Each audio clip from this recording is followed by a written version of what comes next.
শেখ হাসিনা বন্যা ভিসা ভারত বাংলাদেশ সম্পর্কে কি সমস্যা করছে?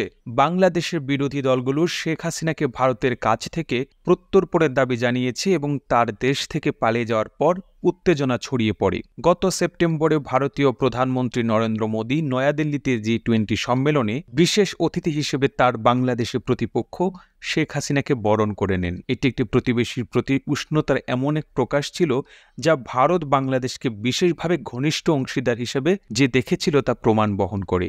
এখন 1 বছর পর হাসিনা সেই সান্নিধ্য ভারতের মাথা ব্যথায় পরিণত হয়েছে। এই মাসের শুরুর দিকে ছাত্র বিক্ষোভ 15 বছর পর শেখ হাসিনাকে ক্ষমতা থেকে সরিয়ে দেয়। হাসিনা ভারতে পালিয়ে যান এবং হাসিনার উৎখাতের কয়েক সপ্তাহ পরে বাংলাদেশে ভারত বিরোধী মনোভাব তুঙ্গে রয়েছে। নয়াদিল্লির কাছে হাসিনাকে হস্তান্তর করার জন্য ক্রমবর্ধমান আহ্বান থেকে শুরু করে ভারত তার প্রতিবেশীকে টার্গেট করতে ভিসা এবং জল একইভাবে ব্যবহার করছে এমন অভিযোগ পর্যন্ত সবকিছুতেই দৃশ্যমান। যুক্তরাষ্ট্রের ইলিনয় স্টেট ইউনিভার্সিটির অধ্যাপক ও রাষ্ট্রবিজ্ঞানী আলী রিয়াজ বলেন, বন্যার কারণ যাই হোক না কেন অনেক বাংলাদেশি পানি বন্টনের অতীত অভিজ্ঞতার কারণে ভারতকে দোষারোপ করেছেন। বাংলাদেশ দীর্ঘদিন ধরে তাদের ভাগ করা নদীগুলো থেকে আরও বেশি পানির হিস্সা চেয়েছে।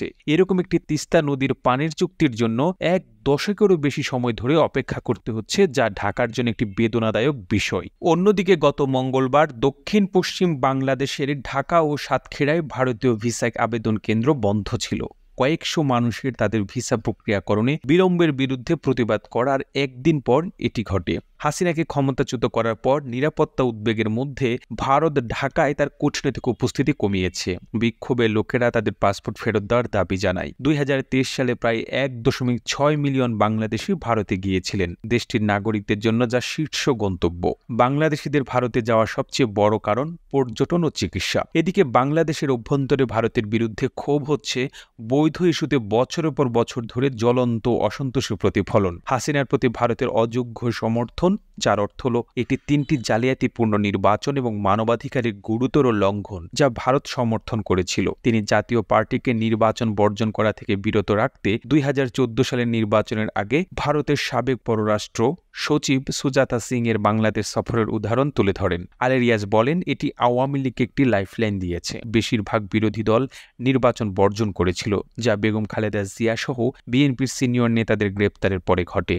এদিকে হাসিনার ক্ষমতাচ্যুত হওয়ার পর দেশটির বৃহত্তম সংখ্যালঘু গোষ্ঠী বাংলাদেশি হিন্দুদের উপর হামলার ঘটনাগুলি ভারতে ক্ষোভের জন্ম দিয়েছে। মার্কিন প্রেসিডেন্ট জো বাইডেনের সঙ্গে বিষয়টি নিয়ে আলোচনা করে আন্তর্জাতিকভাবেও মোদী সতর্কতা জারি করেছেন।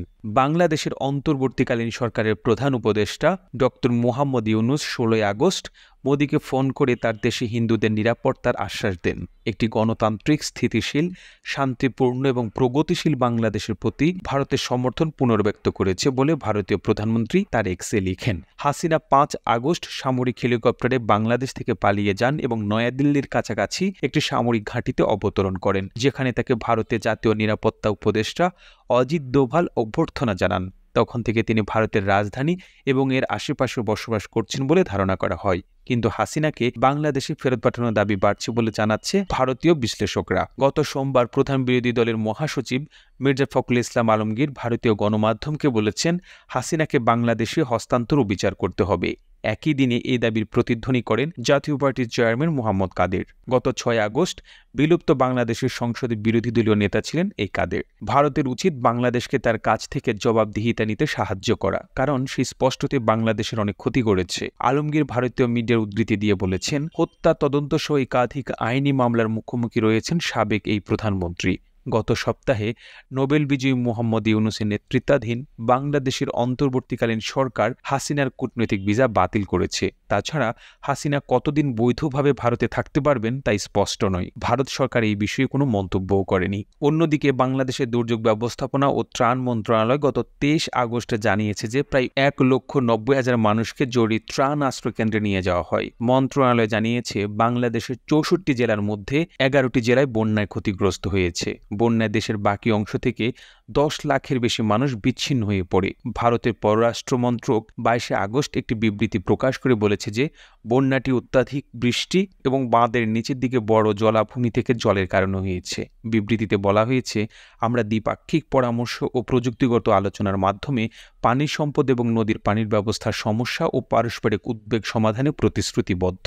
ভারত ও বাংলাদেশের মধ্যে 54টি আন্তঃসীমান্ত নদী রয়েছে। এই সপ্তাহের শুরুতে বাংলাদেশে ভারতের হাই কমিশনার প্রণয় ভার্মা ডক্টর মোহাম্মদ ইউনুসকে বলেন যে উচ্চস্তরের কারণে বাঁধ থেকে জল স্বয়ংক্রিয়ভাবে ছেড়ে দেওয়া হয়েছে। এই প্রতিবেদনটি ভালো লেগে থাকলে আপনার টাইমলাইনে শেয়ার করুন। একই সাথে আপনি বাংলাদেশের কোন জেলা থেকে ভিডিওটি দেখছেন আমাদের কমেন্ট করে জানান। আমরা পরবর্তী ভিডিওতে আপনাকে ধন্যবাদ জানাতে ভুলব না। আর এতক্ষণ বিশ্ব বাংলার সাথে থাকার জন্য আপনাকে অসংখ্য ধন্যবাদ।